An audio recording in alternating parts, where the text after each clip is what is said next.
And I think it's looking good today, though. They got California coming in, and I know they're 0-2.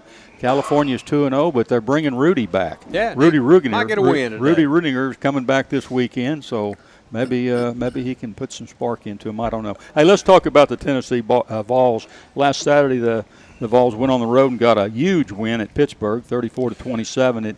It took an overtime to secure the victory. And, Coach Trail, we talked a couple of weeks back just how big this game was. I thought it might be the most important game on the schedule because I felt like if they lost this game, they would probably be looking at maybe an 8-4 season. Yeah, maybe 9-3 at best. But now that they've got this win in the win column, so to speak, this team could possibly spring forward and maybe get a 9-3 or possibly a 10-2. But that was, by all accounts, up at Pittsburgh.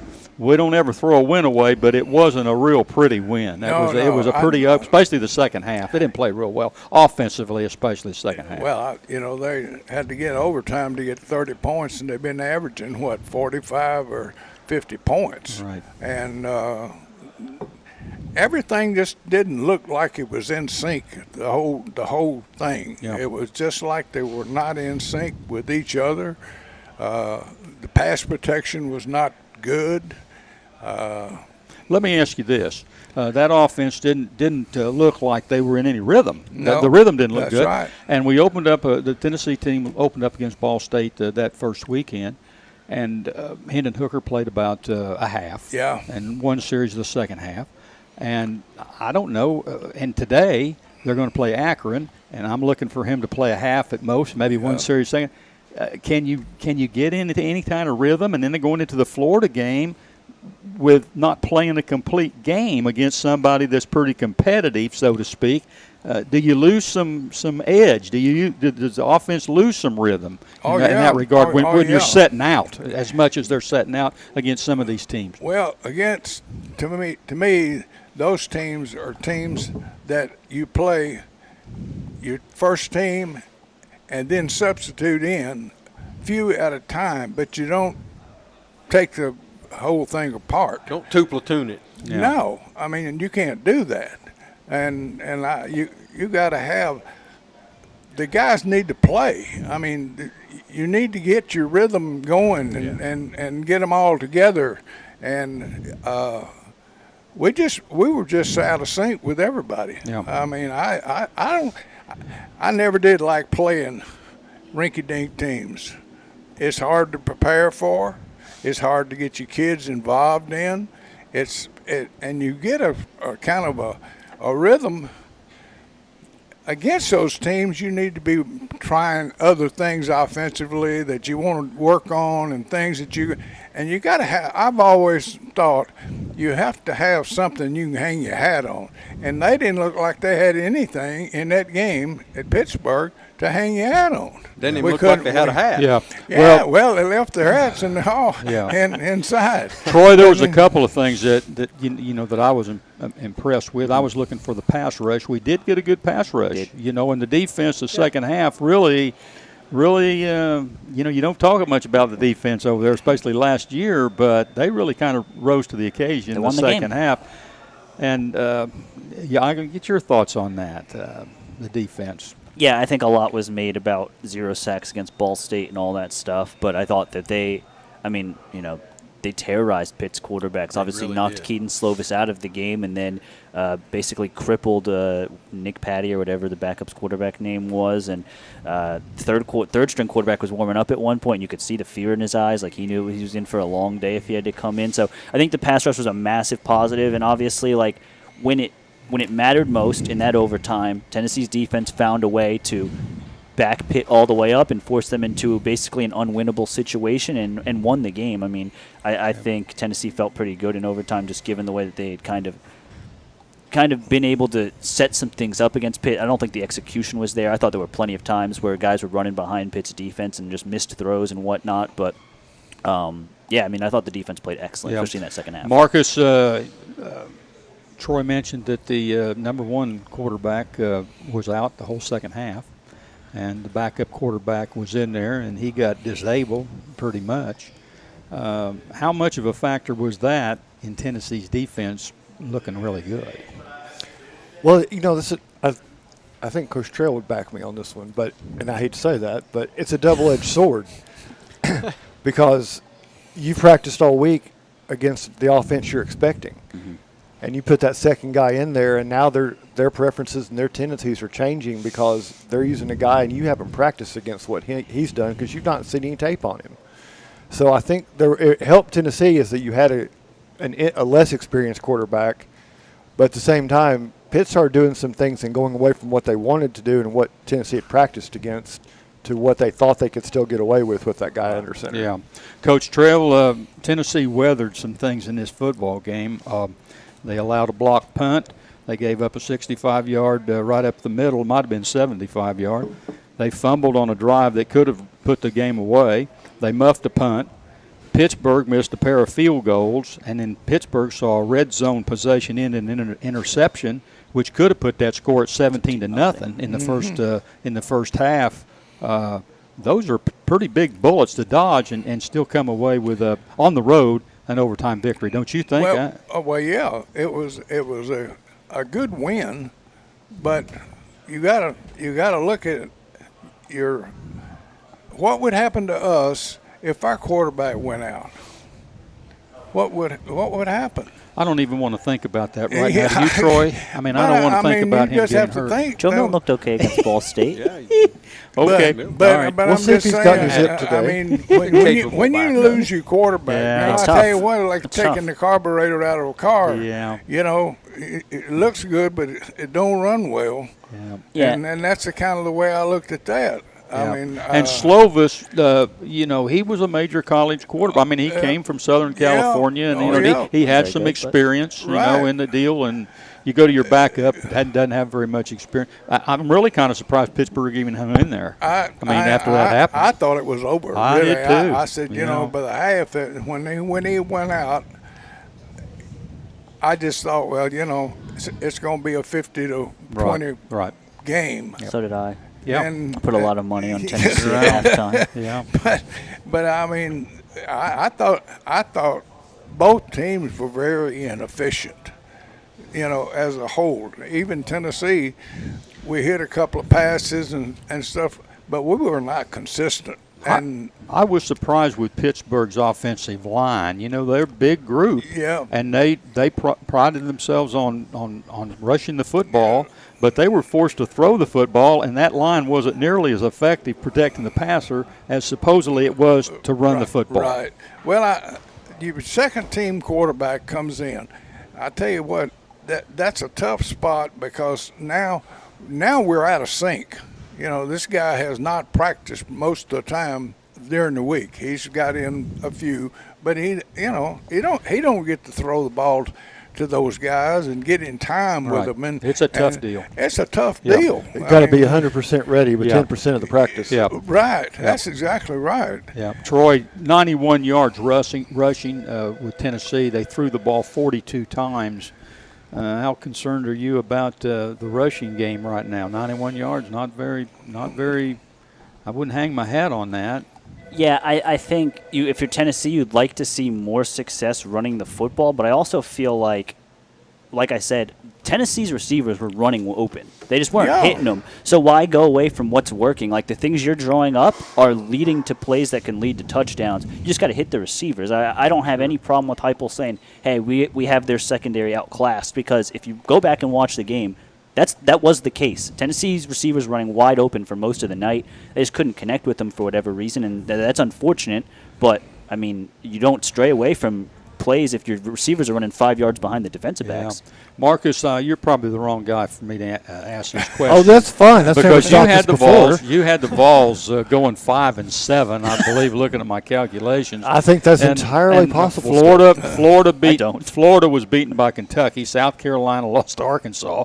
Missouri got hammered, and Kentucky has a pretty murderous schedule. They have to play at Tennessee. Are you ready to boil this thing down to Tennessee and Georgia, with Tennessee pretty well in the East, taking second place? I would have been hesitant to do it a week ago. After last Saturday, I'm even more hesitant to put any solid prediction on this season, because What was last Saturday? It was weird. Did anybody look good? USC looked good. Okay, USC, one exception. USC looked West good. Coast exception, Ugh. but almost everybody looked like it was a first game all over again. Yeah. Nobody was clicking. Nobody was playing really well, They had a lot of and a improvement. lot of teams paid for it. Purdue played well. They beat Indiana State bad. Mike, don't But ever we're say- talking about good football. Mike- We're talking about major Mike, football. Mike, don't Mike. ever say anything stupid like that ever again. We're talking about major football. And I looked at that as a big game because both of those schools were Indiana schools. So an Indiana school had to come out of that one. yeah. But you're right, Marcus. That there was a lot of upsets Not a last. bad It was football. a surprising. I'm not willing to change. I'm not convinced Tennessee's as good as it is. It's kind of like Florida. Who knows? Because you're not going to know until October. Yeah. You're not going to Yeah. have a good idea. And Well, the way I this tell is you going, what, the standings are not going to make sense. I think we only got 4 teams right now that you could say that has a chance to do anything. Like Georgia, you like Alabama, Arkansas, Arkansas. and then throw. Then Yeah. just a pile of who can But do. what do you like? after you like Texas Alabama, but A&M what do you get know? good. Like you've seen them struggle in a game against a good team and blow the doors off a no name. They're going to do that again. You're not going to think about Alabama until October when they actually play an SEC team. Right. Yeah. I mean, you're not going to know about anybody until you get further along. Yeah. I mean, you're going to have some injuries and you're going to have some gaps that's going to show up that you didn't have, and you're going to, just like with Pitt, you lose your quarterback at half. What if we had lost our quarterback at the half? I mean, what in the world? Yeah. And That's a tough deal. That's a tough that's deal a when you- tough, Hey. tough deal. Let's talk about the Akron Zips. They're coming in here today. Tennessee's ranked 15th in the country. Akron has not had a winning season since 2015. They're taking – Coach Trail, let's put this in perspective a little bit about this game day, because I know you love these games, and I do too. Troy's the only one that likes these off-the-cuff games, so to speak. But the Akron Zips are playing the Vols today.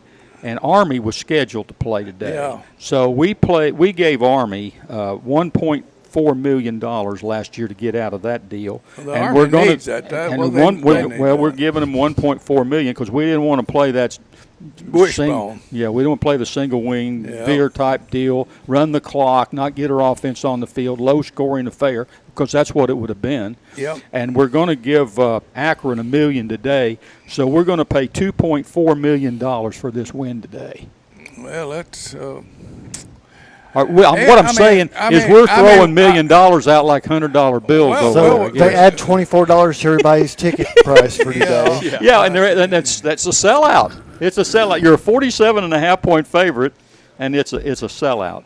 Huh? that's. I'm excited for halftime. Well, Mike, I there's gotta not a tell lot you. to do around Knoxville this time of year. I mean, Entertainment is a little scarce. It's a little scarce. Fall hadn't got here yet. And Festivals aren't in the air. And since they sell beer there now, there's Yeah. like 2 or 3 reasons to go. You can sit there And and, it's- drink. And, Well, I And remember the first time Akron came. It was '89, and we were sitting between the O and the L and the Vols, where season tickets were, and the Akron band came on the field during halftime.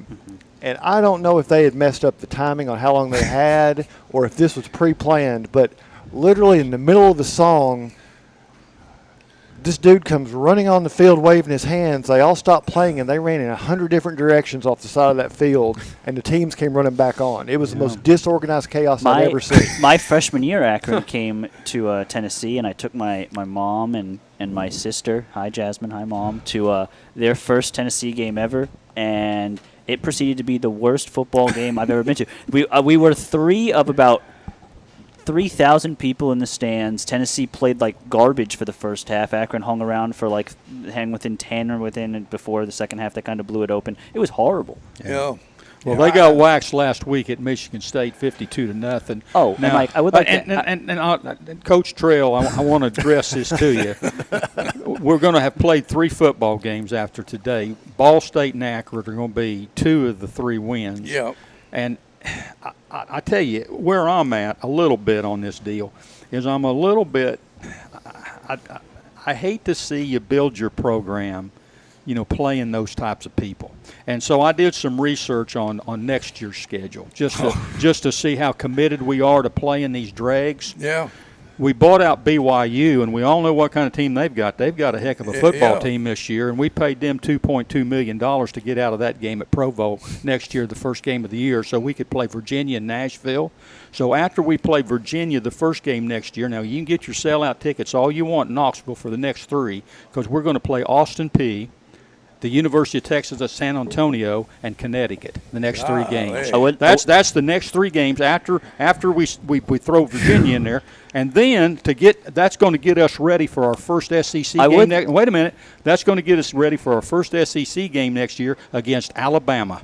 We open the SEC schedule next year against Alabama. This is a prototypical Mike just looking at names and not realizing things. UTSA was a top 25 team last year, and if we're talking about Tennessee getting Army off the schedule, UTSA beat Army this year, and Army has also given up 80 points in 2 games. So I'm not sure how scared Tennessee was about not having a high score. Are you impressed with San Antonio at Texas on the Tennessee schedule? No. Is that who you would want to put on your schedule to show that you're solidifying your team and your program to be a top team in the country? Talking to a guy who's Notre Dame Fighting Irish just lost to Marshall. Right. Marshall has been in the top 25 recently. I've got to come back on that too. Marshall beat Notre Dame and South Bend last week, and Appalachian State beat Texas A&M. But I'm going to tell you right now, Marshall and Appalachian State aren't in Ball State, Akron, and UT Martin's category. Oh, Lord, no. UT San Antonio. And you can be quiet. Go ahead and comment on that. Appala- They're not. Appalachian- Those are both are good football programs. Yeah, they are. Yeah. I tell you what, Appalachian State, you don't want to play them. Right. Well, they had North Carolina on the ropes the week before. Well, it was like 62 to 63 Right. or something. I mean, Right. a 2 or 3 point game. Right.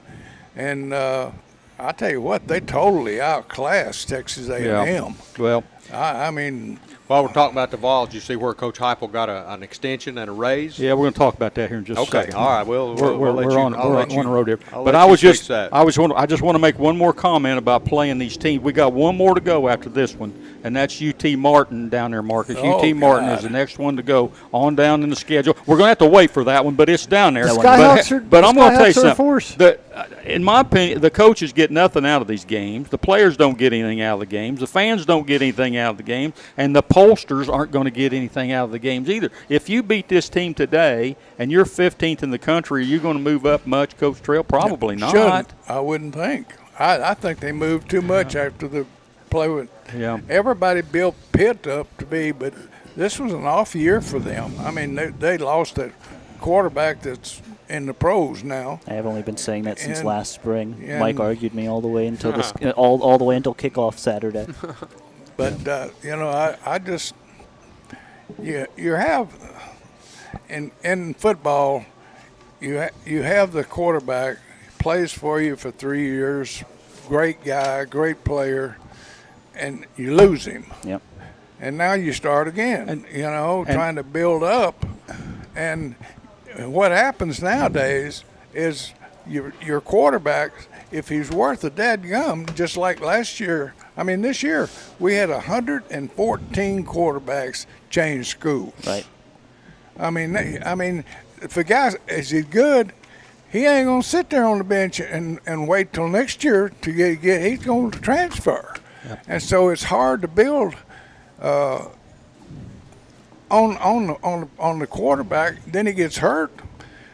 You're back down to zero again. right. Yeah. And this is really a tough thing here to try to build your program, and your quarterback's transferring and leaving, And that's the benefit of these types of games, because we know we're going to see quarterback 2 and possibly 3 today, All right. and we saw it the first game. Yeah. I mean, it's not – no, you're not playing a great team, but if you can – I think Tennessee is taking better advantage of these games now than they were 3 or 4 years ago, where they were actually struggling to win them, and these it was games. a question mark. Now it's an opportunity to at least get some guys on the field and see how some of those freshmen look without throwing them right into lining up against an Alabama receiver to see how he defends him. Or Yeah. just as simply as what we can do if somebody gets hurt. What are the Yeah. things that we can do if somebody goes down? Yeah. I mean, it's the Alcoa approach. We saw it last night. Right.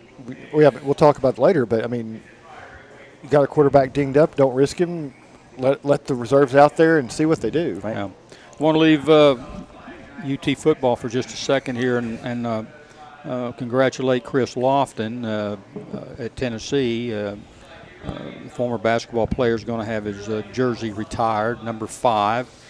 He played in 128 games at UT, and that's about 5 years of games, compared to when we played. We played 25 games, so that's 51 more games than what we played in a career. But he averaged 16.6 points a game and I think 3.3 rebounds and 1.7 assists, and shot 45% from the floor and was 42% from three-point range and 84% from free throw.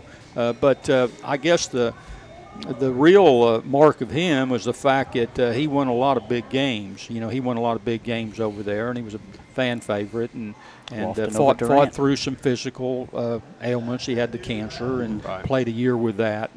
But anyway, congratulations to him. That's a great honor, and he's a Kentucky guy, and they're going to retire it during the Kentucky game. I thought that was real.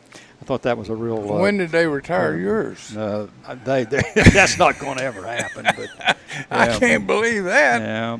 Hey, Josh Heupel. Josh Heupel has been given a $1 million raise, increasing his salary to $5 million and a contract extension through 2028.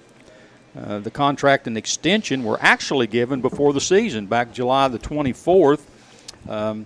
I guess I don't have any problem, with him being given a $1 million raise and his assistants raises, but I'm a little bit curious why they waited, until after they beat Pittsburgh to announce that he was going to get a $1 million increase when it was all said and done back on July the 24th. Was it because they lost to Purdue in the bowl game and they wanted to win a big game before they announced it? I don't know. Coach Trail, would you spread some light on it? I don't know. I tell you what, I don't understand it. I mean, first of all, I think you're rewarding mediocrity. Right. I do have a problem with this extension. Oh, you do? And no. Yeah, I do have a problem with this, and I know I've been the driver of the Heupel bus at this point on this show, but this is Tennessee not learning its lesson from 4 years ago.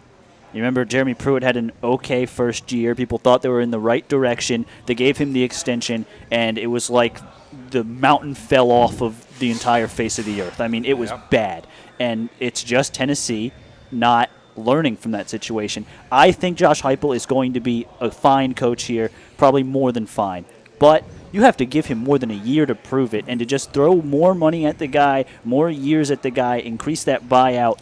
In case things do go wrong, it is a university that has not learned its lesson. Coach Trail, is he going to be any better football coach if you give him $1 million right now or $1 million at the end of the season? No. Or, No. I mean, what's the purpose of giving him the $1 million? Or just wait until the end of the year and giving him $2 million if he finishes first in the league or second in the East and go on with what he's done there. Right. I agree. I don't understand. I'm like Troy. You just threw him $1 million right here. Pretty Hell, much. That's kind of like eating cake before it's cooked. Yeah. Kind of hate to be the other side of this. I will say this: don't taste the same. I will say this: $1 million in college football is like us pulling 3 pennies out and putting it on the table. So Well, it that's sorta looks that way. That's kind of the other thing. But I will take the opposite side just to be contrary with Troy because I love that. But in Tennessee's case, if you look at the schedule and you wear those rosy glasses that you all tend to wear, where you think they're going to win 8 or 9 games, I still think they're going to win 9 games. and you look at some of the coaches on the hot seat, and those are obvious, the guys that we don't think are going to be around at this time next year, or even make it through the season in Nebraska's case, and you start looking at, well, who's going to be looking for a coach, and what kind of a coach are they likely to come after? Is my guy fit that criteria? Because I don't want to do another coaching search in the offseason because he leaves. So you give him a little bit of goodwill, even if it's just a token. I just don't think there are that many programs that are capable of stealing a coach from Tennessee. Well, now you've put yourself in a little bit of a predicament because let's say that they have the great year. Let's say that the only 2 games they lose is to Georgia and Alabama, and they finish 10-2 and go on and win a bowl game in 11-2. Well, now do you throw another couple million at him and a contract extension because he's probably earned that after the year he's had. You see what you've kind of created there? That's like throwing a dog a bone before you ever take him hunting. I mean, you don't know nothing. I would prefer that they did them as bonuses myself. Yeah. I would prefer it be like on merit base. The guaranteed money things in the NFL and the guaranteed money in coaching just. Yeah. And we'll go ahead and announce now if they go in 10-2 and win a bowl game that ticket prices will be going up next year.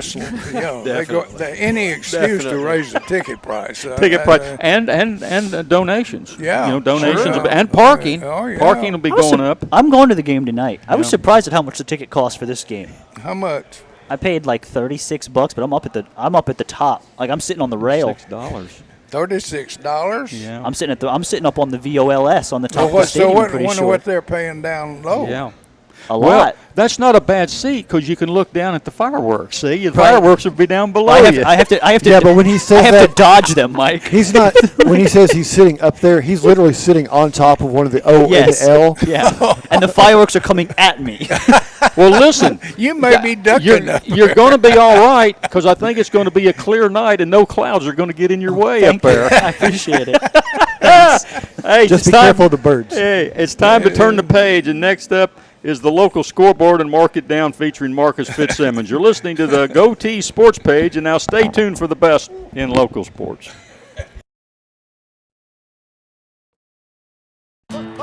Make the big play with MVP Money Tools from Knoxville TVA Employees Credit Union. With KTVA ECUs, contactless debit card, direct deposits that hit up to 2 days early. Make the big play with MVP Money Tools from Knoxville TVA Employees Credit Union. With KTVA ECUs, contactless debit card, direct deposits that hit up to 2 days early, credit cards that earn cashback reward points, and loans with competitive rates. Add all 4 MVP Money Tools to build your financial roster. It's everything you need to win financially. Join us now. Federally insured by NCUA. Equal Opportunity Housing Lender. Restrictions may apply. Call for details. 800-467-5427. Since 1925, Anderson Lumber in Alcoa has proudly served and supported our local communities. But did you know Anderson Lumber is so much more than a lumber store? You can stop in anytime and see our incredible kitchen showroom. From floors to cabinets and everything in between, Anderson Lumber's experts can help you design your dream kitchen. And then our install team will make it a reality. For anything home, we welcome you to visit Anderson Lumber in Alcoa or shop over 67,000 items online at AndersonLumberCompany.com. Anderson Lumber, since 1925. Aubrey's is known for real comfort, real food, real good. But remember, Aubrey's is also really into Blount County. Aubrey's Maryville has been a strong supporter of local schools and sports programs for more than 15 years. From baseball to football, dance teams, and marching bands, Aubrey's has helped schools and youth programs generate thousands of dollars. It's easy for us to do because it's the right thing to do. So the next time you're looking to choose a place to eat, we hope you'll choose Aubrey's. Real comfort, real food, real good. See what's on the menu at aubreysrestaurants.com. We all want our loved ones to be safe. Denso in Maryville is at the forefront of creating technology for safer vehicles. Join the automotive industry with Denso in a fast, challenging, clean, and safe environment. They offer great benefits and competitive pay, as well as a convenient on-site healthcare facility, cafes, fitness center, and more. Start your future now. Entry-level production positions start at $16 an hour for second or third shift. Visit densocareers.com/Maryville to learn more and apply. Merlin's Music World in Maryville is owned and operated by Dylan Davis and has been a fixture in Maryville since 1987. Guitars, amplifiers, lessons, sound system, and video system installations are products available at Merlin's. Merlin's also offers a 24-track digital recording studio featuring audio engineer Rusty Chambers. Visit Merlin's at 1920 East Lamar Alexander Parkway or call 977-0093. The Blue Tick Tavern is home to the tastiest pizza in Blount County. Try our signature Broadway barbecue pizza, grilled chicken and red onions covered in mounds of mozzarella. Or sink your teeth into our one-of-a-kind chicken and bacon pizza, made with an olive oil base, grilled chicken, bacon, red onions, and covered in Brussels petals. The Blue Tick Tavern also has salads, sandwiches, and the area's largest beer selection. Regularly recognized as the best pizza in Blount County, it's the Blue Tick Tavern, located at 128 West Broadway in downtown Maryville.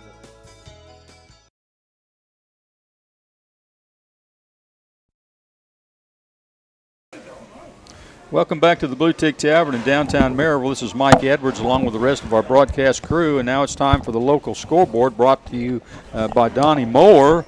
This segment is sponsored by Mandy B. Street Realty. Donnie Moore, good morning to you. Good morning, Mike. Yeah. Hope everybody had a great Friday night. Yeah. There's a lot of good football played. Yeah, but in the end, it just looked like Groundhog Day again. It did, didn't it? movie Yeah, for the Groundhog most Day. part. It was Yeah, pretty Groundhog much- Day pretty keeps much- repeating itself. Pretty much doesn't the same old deal. it? Indeed, Yep. it did. Yep. Let's get to our local scoreboard. Over at Alcoa last night at Goddard Field, the Pigeon Forge Tigers came calling, coached by our old friend Scott Meadows.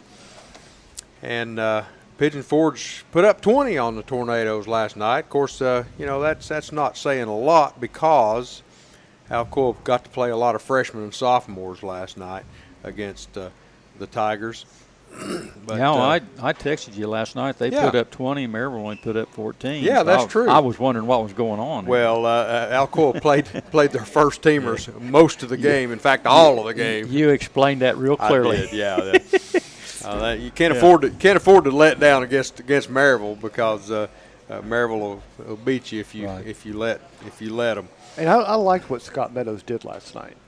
I mean, Okay. that game plan. He did. He had a good game plan. It was very. It wasn't.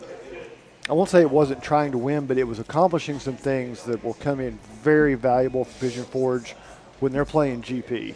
If they're Right. going to play for that number 2 spot to get a home playoff spot, you got to knock off GP. That's their rivalry game. True. And they accomplished some things against Alcoa that they haven't done real well before. You're right. Because they ran the ball really well. They did. That back was hard to bring down. Yeah, Littles. There was a Littles guy and a Hill guy that they pounded the middle with against Alcoa. And a lot of quick hitters and a little bit of deception last night, which Scott has done really well his whole coaching career. And let me give the shout out as well to Heath Dunkel. That may have been one of the best calls of the season that we're going to hear. Was Alcoa broke loose on that first touchdown, and the call was they're going to have to get all the Tigers out of the zoo to bring him down before he scores. That may have been the best call of the season. Of course, so I far. was not privileged to hear that, but Heath's a good radio announcer. He does a great job with the play-by-play. But it was a good win for Alcoa. It was. You're right. What It was the was. score? It ended up 46-20. But I contend that it was 47-20. I think there was an error made somewhere along the line and somebody missed a point. When you score 7 touchdowns and miss 2 extra points, which is what happened last night, I contend that the score should have been 47-20. I don't think it made a whole lot of difference. I think you're right. I think you're right. However, that's just a point of contention right there. Well, it might be that new scoreboard they got. Maybe it's not working. They spent a ton of money on it this year to get it up to spec, Yeah. so I think it should be. Over at Oliver Springs last night, the Bobcats put up 3 touchdowns against Greenback, and Greenback did not score, making that score 21-0 in favor of the Bobcats. Oh, by the way, next week on Thursday night with the game of the week, West comes to Alcoa, and that should be a whale of a ball game. West is the defending 5A state champs, so that may be a good football game. And playing well. Yeah, they are playing well And right this starts their Blount County tour. Yes. Yeah, sure does. They play Maryville later on. So West at Alcoa, Thursday night this week. Oliver Springs 21, Greenback 0 last night.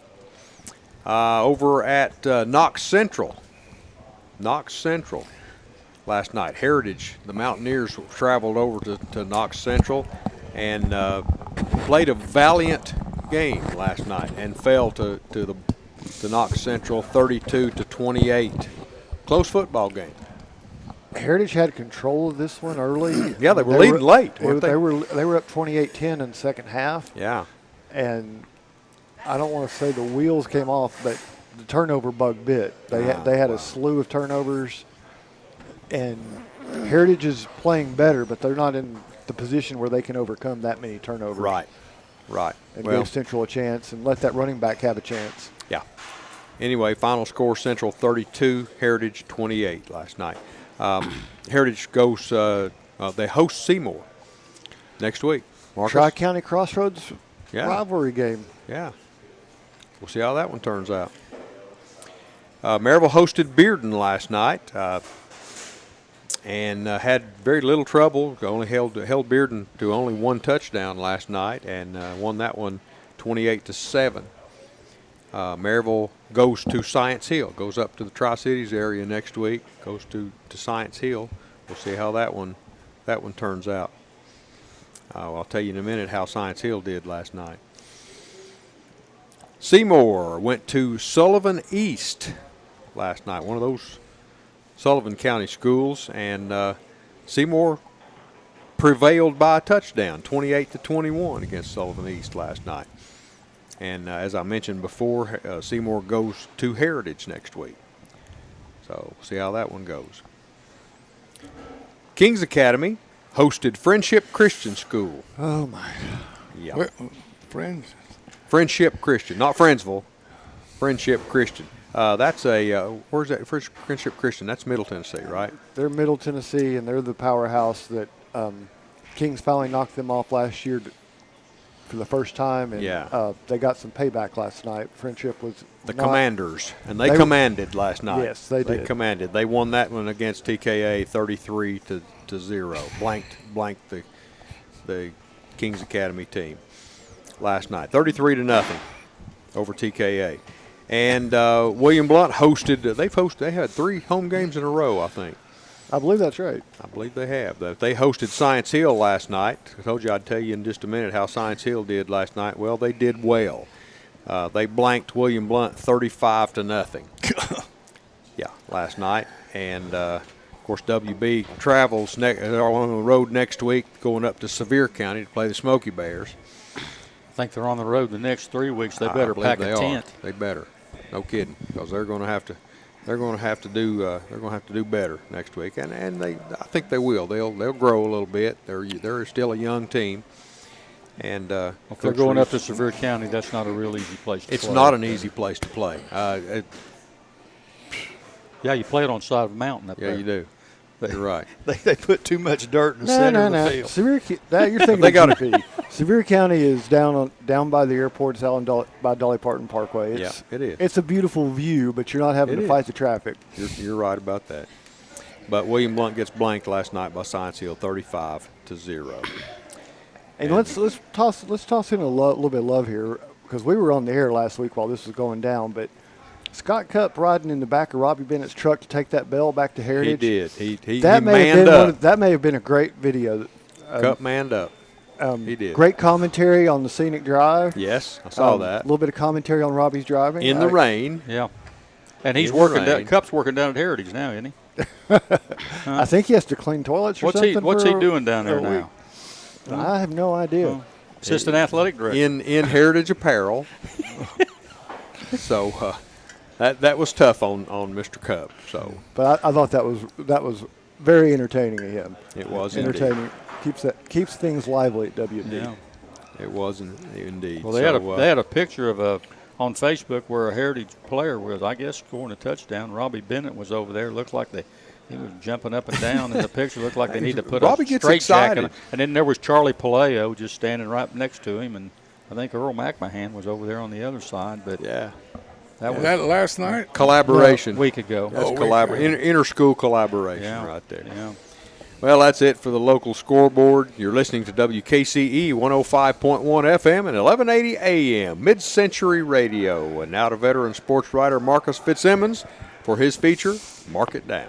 Well, we're going to do a nice translation. We're going right from William Blount to talking about William Blount, because we have the William Blount ladies soccer team in with us today. That works. Coach Manny Rojas is joining us, and they're coming off the 1-0 win over Greenback on Thursday, I believe. Yes, we did play Thursday. And, Coach, you got a couple of the Lady Govs with you. Kind of introduce who you brought with you this morning. All right, so today we have Mackenzie. She's the team captain. We have Maddie. She's the individual who scored the goal on our winning game. And then we have Casey. She's an integral part of our midfield. Well, thank you all for getting up and coming in this morning. Coach, interesting. You have to go down to Greenback. We won't call it a rivalry, but you all share a lot of you're right on the border with each other, and you've got a lot of crossover that goes on. What kind of test was that for you all to take that on? All right. Well, first of all, both teams are I believe, are pretty evenly matched. They're both a mix of young players and senior players, and we both had a little bit of a hard time going at the beginning of the year. We've been trying to figure out how we're playing. So it was a pretty evenly matched game. We decided that we're going to make a few changes, play a little bit more aggressive. We've been playing more defensive throughout the year, and it actually ended up working out for us. Our girls were very effective at their passes. They were challenging the other team. The other team was responding really effectively. They weren't letting us run through them. They had a really good defense, really good goalie. And I think it just boiled down to who had more heart into it. And on Thursday, our girls were just on fire. They just wouldn't let go. So you're in a scoreless game.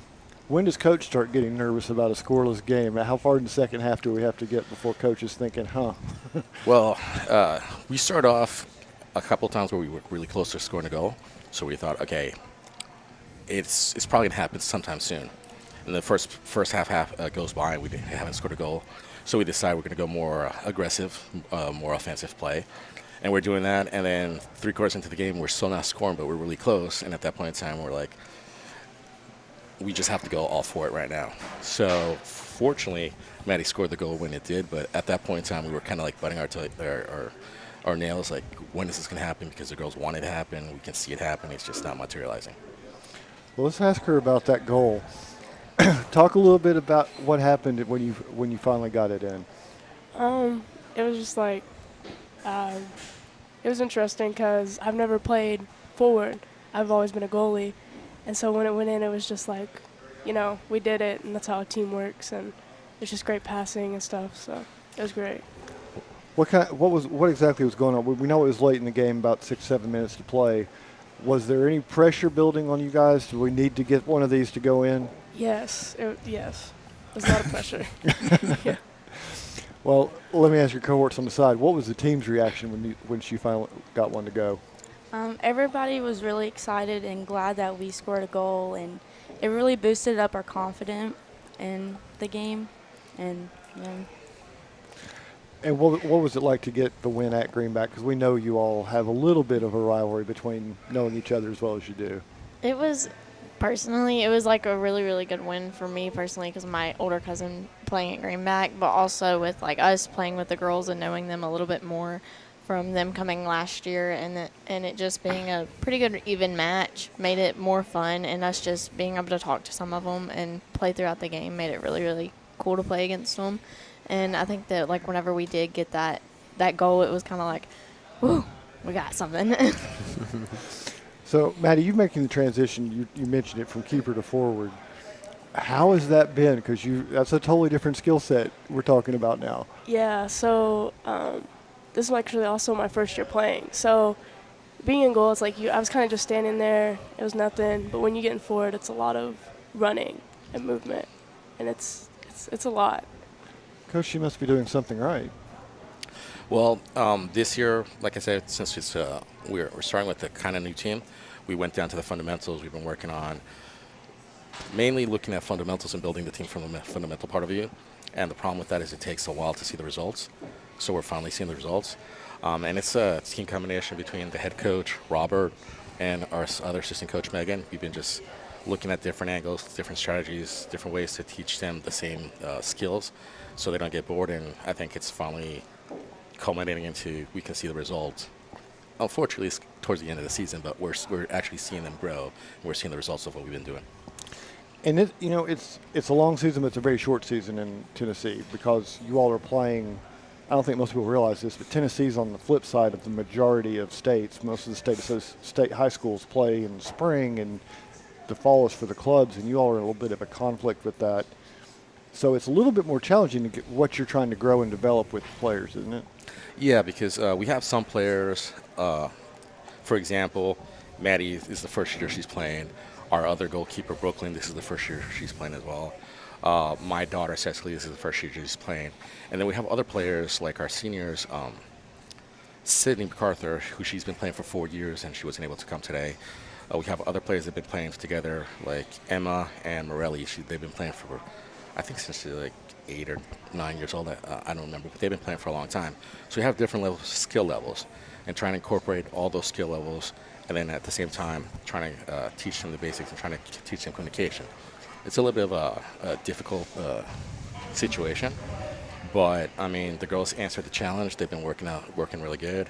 There have been some conflicts of communication between them, but I mean that's to expect for any teenage group and for any team that's kind of new. But I think they've answered the challenge, and we're looking forward to the next season. And we'll go ahead and say this is a very, very tough district/region to be a young team in any given year. Mm-hmm. You face that level of competition. There's a lot of teaching moments in there when you're playing that caliber of teams on a regular basis. There is. For example, so when we started, we had 2 teams, a JV team and a varsity team, and then we realized that we weren't going to be able to properly man both teams, so we merged them. So right now, that's one of the special conditions we have that other teams don't, that we have a group of JV girls playing against varsity teams.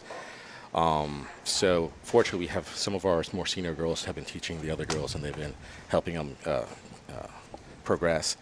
And that, I mean, it's just when we played Bearden, I think last week or a week before that, they're the #1 ranked team in the country.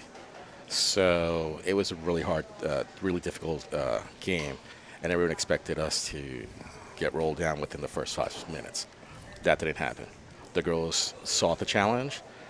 There was kind of like a David and Goliath type situation. Unfortunately, we were not David in that situation, but we did hold out for 40 minutes. We played as hard as we could. We showed them what we're capable of, and we didn't let them run us over. So that was there was a lot of teachable moments in that, and throughout the whole season, there were moments where we've been able to look at something and say, hey, even though we lost this game, you guys actually did really good at these situations, and we were able to build upon that. Well, let me put a little bit to the team here. When you're put in a leadership role, and you can see where I'm going with this, and you're, like Coach says, you're putting into some teaching. Sometimes being the one teaching it actually reinforces it for you. Have you found any of that where you're saying it and you're like, maybe I can do that a little bit better myself? Yeah, with everyone, trying to keep the balance in the newer players compared to the girls who have been playing together for a while. You have to find that balance, and then at the same time you're like, oh no, I haven't kept the balance at the same time, or I have to improve my touch a little bit better. And as saw in the Greenback game, I have to improve my left-footed shot a little bit better too. So it definitely is a reflective moment too whenever you're looking at everybody else at a whole, and you have to compare them also to yourself and be like, I need to improve on that, not just tell them yeah, we need to step up, but also step up myself. So. And Maddie, on the flip side, how can you see your progress from where you were the first game to where you are now? Can you see the difference? Yes. Do you look more towards Coach, or do you kind of look over to your right a little bit more when it comes to some of the things that go on with learning the game? In situations that's yes, I go more towards Coach, but then others it's your captain and stuff. So. All right. So you've got a couple matches still to go here. Mm-hmm. What's the biggest goal to close out? What is William Blount looking to do to set themselves up for the district tournament? So we've been telling the girls because of this season, it's not so much whether we win or lose, it's how we play the game. And right now, it would be awesome if we could win all the games. But I think more importantly, it's what we want to do is we want the girls to be able to look back and see when they started and see where they're at now and see that improvement, and then feel like they've learned something, feel like that we've given them an environment where they can grow, where they can develop leadership skills, where they can develop camaraderie and friendships, and want to love the sport, want to be here next season, so we can take what we've learned this season and this foundation and just build a winning season next year. Well, I want to point out one thing that was going on during the Greenback game, and Coach Fox has been here before as well. But you've got a goal coming from somebody who was also a keeper. On the flip side, he had a freshman forward that he had turned into a keeper for her first game in that match. And I just wanted your opinion from what we got. She seemed to have a pretty good first game in goal as a keeper against you all. She did.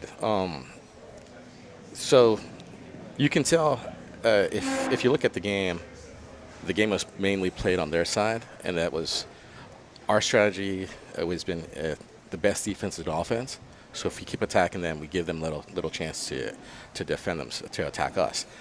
And the fact that we had such an offensive first and second half, and she only allowed us to make one goal, that talks a lot about her and about their defense. They were doing a really good job covering us. They were doing a really good job trying to shut us down. I mean, we had a lot of shots, and the ones that went through, she stopped them. So we were really impressed on her performance and on the team's defense overall.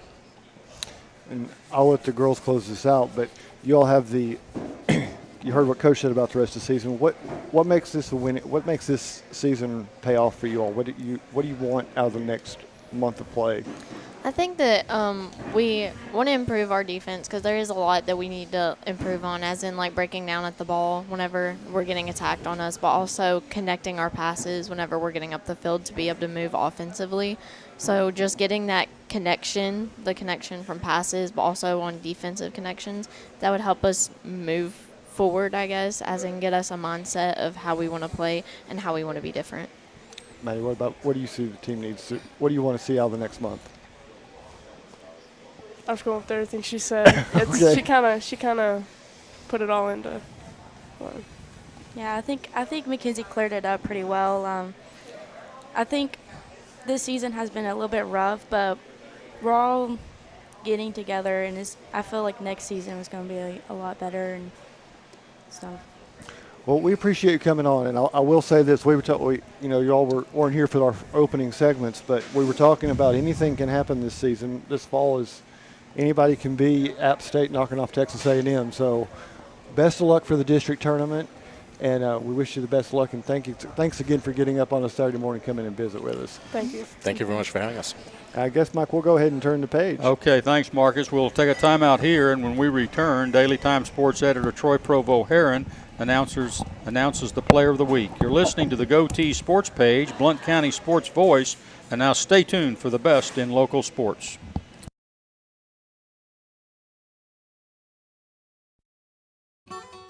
The Roger L. Newman Company began in 1984 with a vision of providing Blount County with excellent heating and cooling service.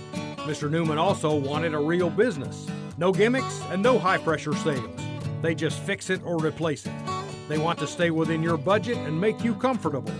Their motto still stands true today. Call us first, we'll be there.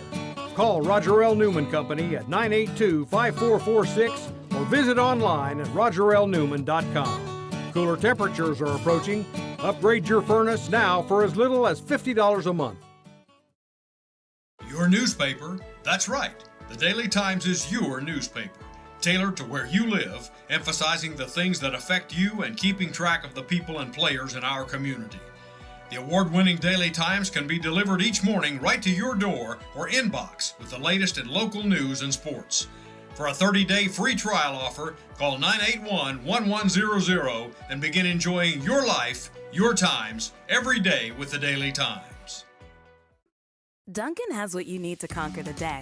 So if you want to go from, I don't got this, to, I got this, well, then get this. A bold, smooth espresso drink from Dunkin'. Like a layered velvety caramel macchiato, a rich chocolatey mocha latte, or a creamy non-dairy oat milk latte. Because this day isn't going to conquer itself. No, you're going to do that. Take a sip of You Got This with Dunkin' Espresso drinks. Order ahead on the app plus earn rewards. America runs on Dunkin'. Price and participation may vary. For over 50 years and 3 generations, the people of Blount County have trusted Stevenson Tire with their vehicles and their families. Our mission has always been simple: to provide quality products at reasonable prices with exceptional customer service. Featuring tire products from Michelin, BF Goodrich, Uniroyal, Bridgestone, Firestone, and Yokohama, Stevenson Tire also offers alignment and brake services at affordable prices. Stevenson Tire Company, 2411 East Broadway Avenue in Maryville. Call 983-1621 or online at StevensonTire.net. Waters Equipment is your East Tennessee New Holland agriculture and construction dealer. Waters Equipment has been serving Blount County for 48 years and has 2 locations in Maryville for sales and service for New Holland equipment. Offering shop and field service for trucks and equipment of all brands, Waters offers equipment rentals for New Holland skid steer, Mini X, and tractors. Call 238-9000 for your rental needs. That's 238-9000. Waters Equipment New Holland. Excellence in service. Since 1925, Anderson Lumber in Alcoa has proudly served and supported our local communities. But did you know Anderson Lumber is so much more than a lumber store? You can stop in anytime and see our incredible kitchen showroom. From floors to cabinets and everything in between, Anderson Lumber's experts can help you design your dream kitchen. And then our install team will make it a reality. Wow!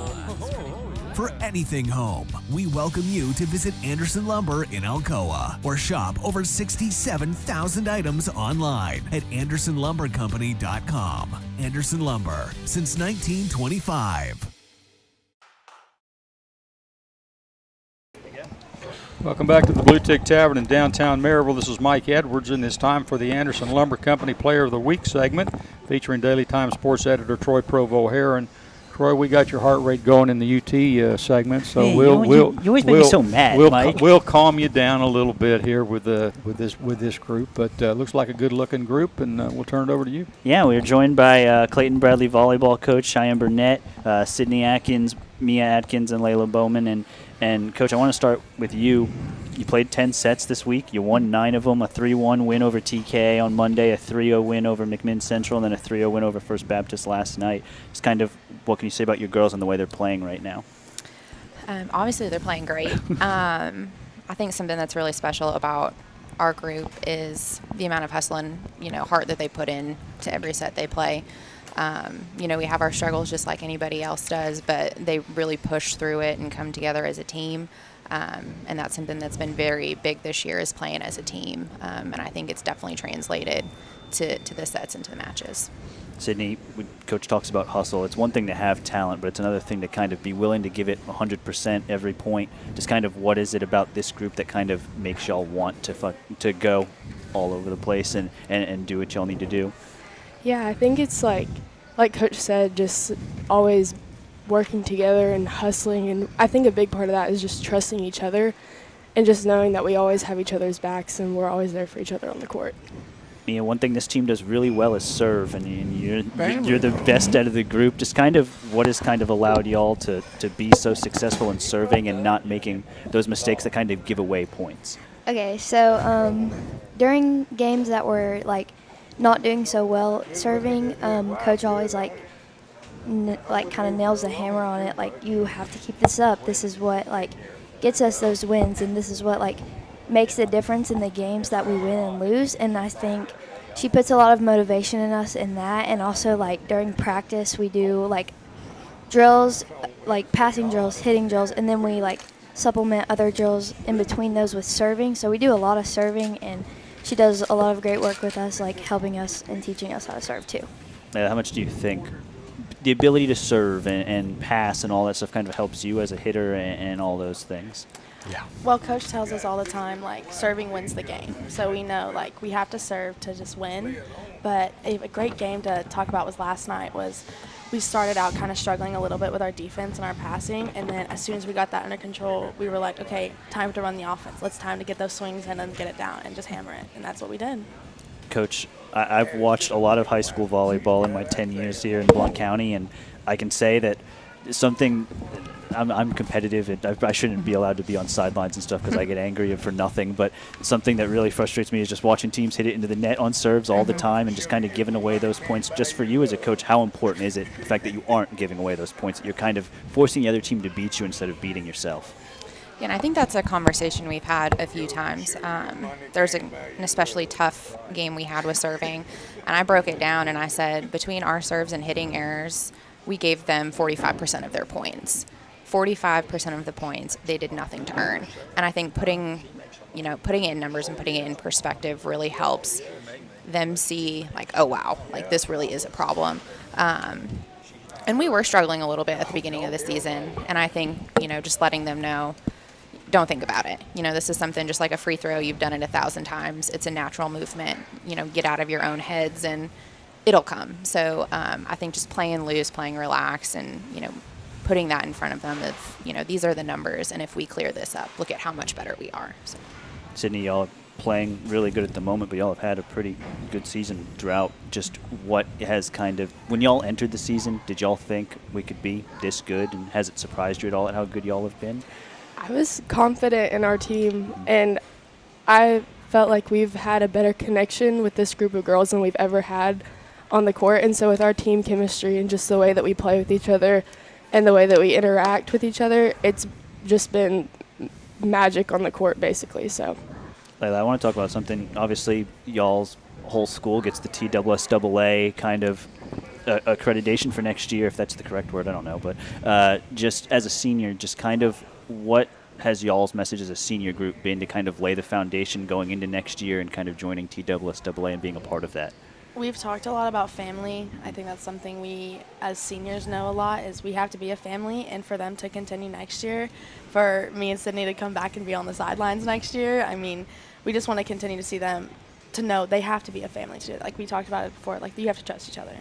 Like you're going into another level. You're playing different teams now, so it's going to be harder. Like you have to be able to hustle is what we talk about a lot. We talk about with all sports. Like with athletic council at our school, we always talk about hustle. Let's keep it up. Let's communicate with each other. Like that's what it has to be for them to be in TSSAA, and just to continue to grow is that family and that hustle. Me as a player who will be back next year and kind of playing and all that, just what was your excitement level when you heard that y'all were going TSSAA? I think the competition. So for me, I'm really competitive as well, and I know our team as a whole is really competitive. So when we put all of that together, we're a really, really scrappy team, and so when our hustle beats teams that we're playing now, I think it will really show how scrappy we are to the TSSAA or the bigger name teams, I guess. Coach, what conversations were you and Athletic Director Grant Redmond kind of having through this whole process of trying to join TSSAA, and was there a kind of a conversation that y'all had with AD about what y'all wanted to do in terms of all that stuff?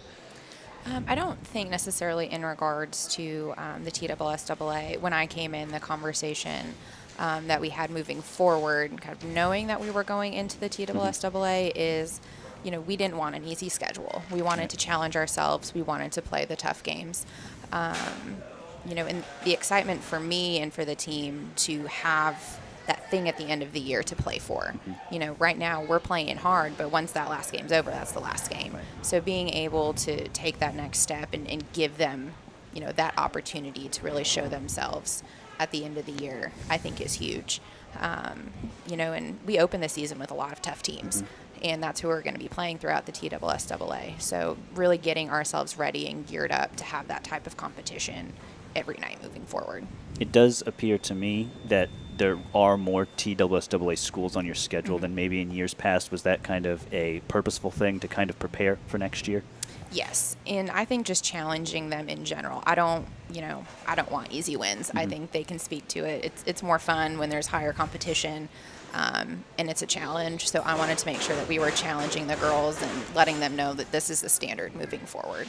Yeah, girls, I do want to ask you about that. Just any one of y'all can answer if you want, but just the ability to kind of wake up on any given game day and that there's going to be a challenge, that there's stuff that you can look forward to, and that there's an excitement level around it. Just what has that meant for y'all this season? If it's okay, I think I was going to say it means a lot for us seniors, and even anyone else on the team, because if you look at our past records, they're not great. We know, they have not been good, but being able to wake up on game days and know we have a chance. There is a chance that we can win, and we know we can win. We know we are good, and we know what we can bring to the table. So it's really exciting. It's it makes your whole day better, because it's hey guys, it's game day. Come out. People want to go to the games now, because it's going to be fun. It's going to be fun to watch. They like to watch the hustle, and just being able to know that we have a chance and we are good now has just been great for all of us. Yeah, and I also think during the beginning of our season, during the first couple weeks, we played more of the harder teams. So our harder games were more towards the beginning of the season. So after we started like clicking and figuring everything out, like simplifying the game, pass set hit, like working together and just flowing as a team, I think that it like just made everything way more fun. If we can figure that out earlier in the season, next season, then it will just flow so much better and it will be so fun to watch. Yeah, and a lot of that was a mental change of instead of waking up and thinking, oh, we're playing a really hard team today, we're probably going to lose. Instead of thinking that way, I think we all had a switch this season of we got this. We're confident in each other and we're confident in our own abilities, and we have a chance. Sydney, I did want to ask you about the fact that it kind of feels like with y'all's success, this is kind of feels like the group that's putting this program kind of on the map a little bit just for y'all. What does that mean to you?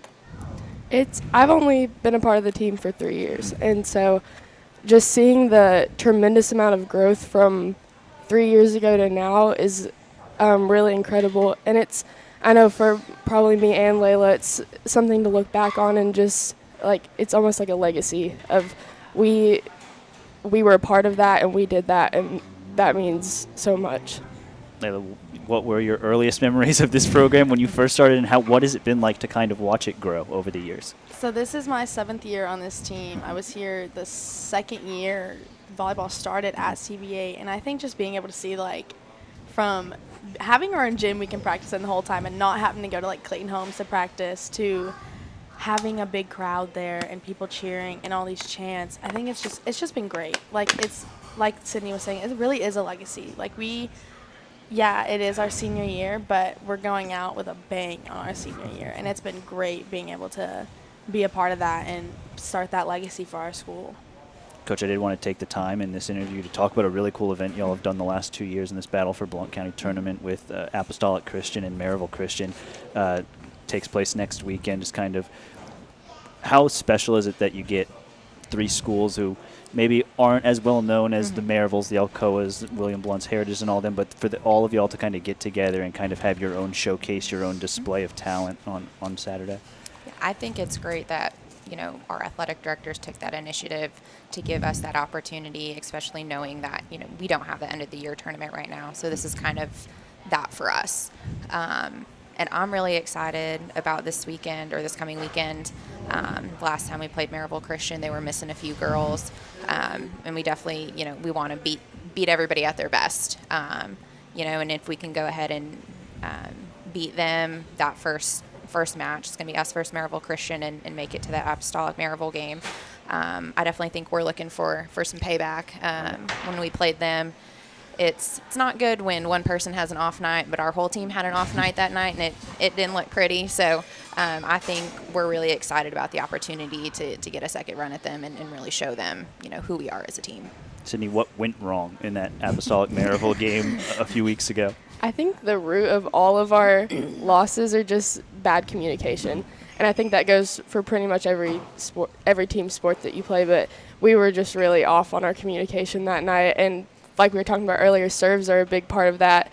And I feel like the pressure of our serves in that game was just getting the best of us. So, when you talk about a performance like that against a rival, is that a wake-up call for y'all to kind of make sure you do the things that you need to do to not let that happen again? Yeah, it definitely was. That game was a big wake-up call for most of us. I mean, towards the beginning of the season when we were trying to still figure some things out, like we realized we're like, okay, we have to figure out exactly how we're going to communicate. And like we were saying some things that just weren't really clicking for us, and like coach would say some things and it just like we weren't doing it. And so we realized like we have to do what coach says. We have to do what we're going to do.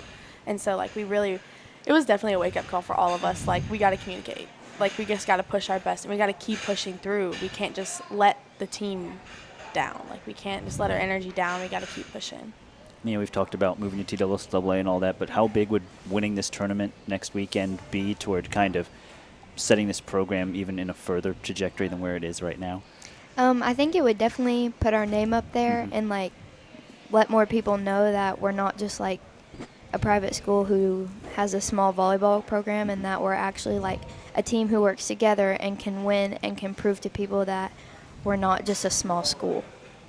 Coach, I want to get you out of here with this, but just kind of what is your hopes for the final weeks of the season, and kind of what do you hope to accomplish as it kind of winds down? Yeah, so just like at the beginning of the year, we had a lot of tough games, and I think we're finishing out our season with some tough games with the Battle of Blount County. Apostolic Knoxville is a great team, and we also have Concord, who's a great team. So I think we're really challenging ourselves to end the season, and if we can get out with wins on that, it'd just kind of be the icing on the cake to what's already been a great season for us. Awesome. Well, I want to thank you all for waking up this morning, coming and chat with us. So we wish you the best of luck the rest of the year, and especially good luck next weekend in the Battle of Blount County. Back to you, Mike. Okay, thanks, Troy. It's time for a break, and when we return, it's the Sports Headlines with Donnie Moore and the Goatees Sports Page Spotlight. You're listening to the Sports Page, and now stay tuned for the best in local sports.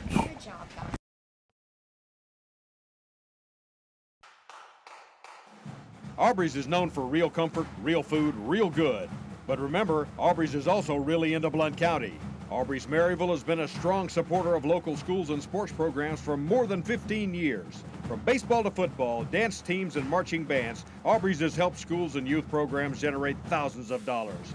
It's easy for us to do because it's the right thing to do. So the next time you're looking to choose a place to eat, we hope you'll choose Aubrey's. Real comfort, real food, real good. See what's on the menu at aubreysrestaurants.com. We all want our loved ones to be safe. Denso in Maryville is at the forefront of creating technology for safer vehicles. Join the automotive industry with Denso in a fast, challenging, clean, and safe environment. They offer great benefits and competitive pay, as well as a convenient on-site healthcare facility, cafes, fitness center, and more. Start your future now. Entry-level production positions start at $16 an hour for second or third shift. Visit densocareers.com/Maryville to learn more and apply. Merlin's Music World in Maryville is owned and operated by Dylan Davis and has been a fixture in Maryville since 1987. Guitars, amplifiers, lessons, sound system, and video system installations are products available at Merlin's.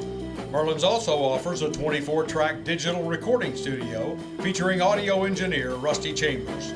Visit Merlin's at 1920 East Lamar Alexander Parkway or call 977-0093.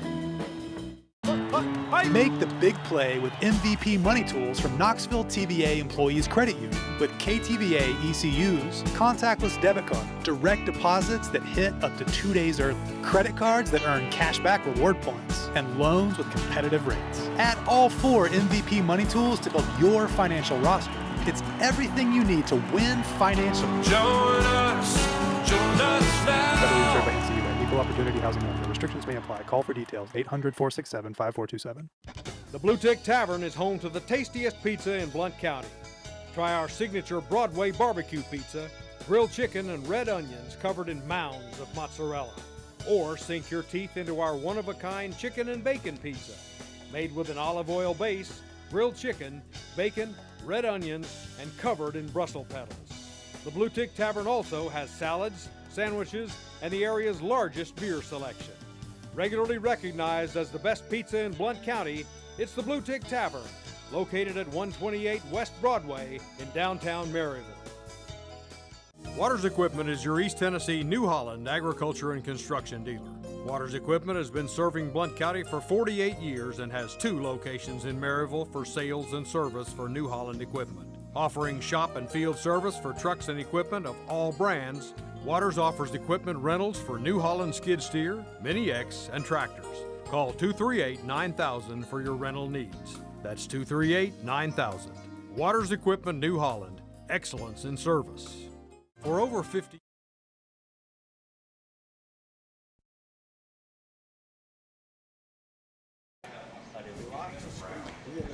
Welcome back to the Blue Tick Tavern in downtown Maryville. This is Mike Edwards, the Greenfield Gunner, and it's time for this week's Sports Headlines with Donnie Moore.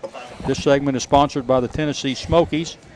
Donnie Moore, there's a lot going on in sports. Oh, isn't there? I'll tell you, this is it's never ending. Right. But that's the way we like it. Yeah. You know? If it was ending, we wouldn't have a job. This is true. We like it like that. We do indeed. All right, let's get right to our sports headlines for the week. I'll give you a few of them. Legendary men's tennis player Roger Federer is hanging up his racket. Federer announced Thursday he will retire from professional tennis following his participation in the Laver Cup next week. Federer called it a bittersweet decision to end his 24-year career. 24 years playing tennis, wow. in which he has won 20 Grand Slam tournament titles. Hobbled by injuries of late, Federer's most recent appearance was at last year's Wimbledon, where he lost in the quarterfinals. Federer, 41 years of age, combined with Rafael Nadal and Novak Djokovic to win 63 Grand Slam singles titles since 2003. That's dominance of an era, wouldn't you say? Yeah, I know y'all are older than I am, so you guys probably have more experience in all of this, but ever since I've been alive, it's different in team sports than it is in individual sports like this. Since I've been alive, the only people I've known in like the golfs and the tennises are Tiger Woods, Serena Williams, Roger Federer, Rafael Nadal, and to the point now where Tiger Woods is no longer really a household name in golf. Serena Williams is retiring.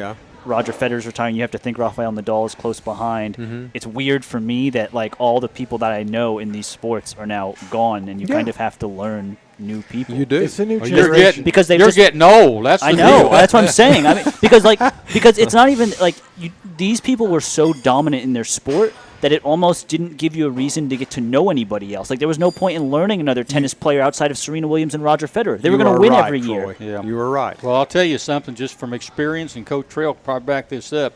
There'll be somebody that will replace them. I mean, we that go back to our area and talk about these tennis players and golfers and so forth. We thought nobody was going to be that Alcatraz kid from Spain or whoever just won the U.S. Open. That kid looks like the real deal. Alcantara. Because I mean, we saw the changing of the really guard good. when Agassi and Sampras and Capriati were dominating tennis, and Lendl, Ivan Lendl. I mean, you there's saw so that many of generation them.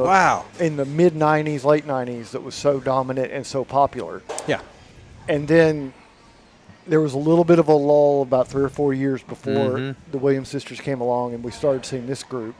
So they're going out, and tennis will want that next group to come in and be a fan favorite, be dominant, and carry that world crowd. Because what you don't want to happen is what you saw in NASCAR, where you saw a bunch of stars retire in a 2-year span. And you couldn't replace them. And the popularity died with it. It sure did. When Jeff and Jimmy left, that was it. Dale. You're right. That was it. Well, the New York Mets are conducting interviews in their search for a successor for a new team president to replace Sandy Alderson. Alderson's contract expires at the end of December, but he is willing to stay around if a new team president isn't found by then. The team has interviewed candidates with business backgrounds instead of baseball because the president oversees multiple aspects of the organization and not just the baseball part, like a president of baseball operations would do. Alderson has been in his current position with the Mets since 2020. Seattle Seahawks Pro Bowl safety Jamal Adams is expected to miss the rest of the 2022. Yeah, you got it out. How did I stumble on that? Yeah, you got it. Yeah, the 22 season after suffering a tear to a quad tendon during Seattle's. Yeah, that would hurt, wouldn't it? During Seattle's 17-16 season opening win over Denver on Monday Night Football this week. Dallas Cowboys quarterback Dak Prescott will also be sidelined because of an early injury. Prescott fractured the thumb of his throwing hand on Sunday, had it surgically repaired, and could be out for 6 to 8 weeks. Well, I'll tell you what, the way it looked, he needed to stay out. Yeah, well, we're the worst team in the league. We're so bad. The Cowboys are just bad. Oh, yeah, they're bad. I won't be watching on Sunday. Yeah. Your old buddy Jerry Jones, your old teammate there, he got on. That was a fake tweet, by the way. He got on a TV or the radio or whatever the other day. Now Troy says it's fake, but that's not what I heard. It was on radio, fake. But he was asking for anybody that had a Dallas Cowboy jersey or sweatshirt if they would show up to the practice field Monday morning. They'd give them a tryout. Hey, but on a real note, I have a few of those. I should head down to Dallas. I can make some money. But on a real note, he did tweet out that he said, "I will never sell this team." He said, I will own this team until the day that I die. That's very unfortunate. And then he'll go to his boys. Of course it will. 2 guys there with him. Of course it will. But he was always a very self-centered guy. Always. That's kind of apparent. Guy. And the thing that hurts that team more than anything is him. I mean, because he's the general manager, he has about 3 titles. He wears a lot of hats, doesn't he? in that Yeah, organization? he don't want. I mean, that was like when Jimmy Johnson left there. He said, you stay in the press box. I'll coach the team. Yeah. He wouldn't do that, And and he so Johnson still does that to certain left. terms, right? You cannot.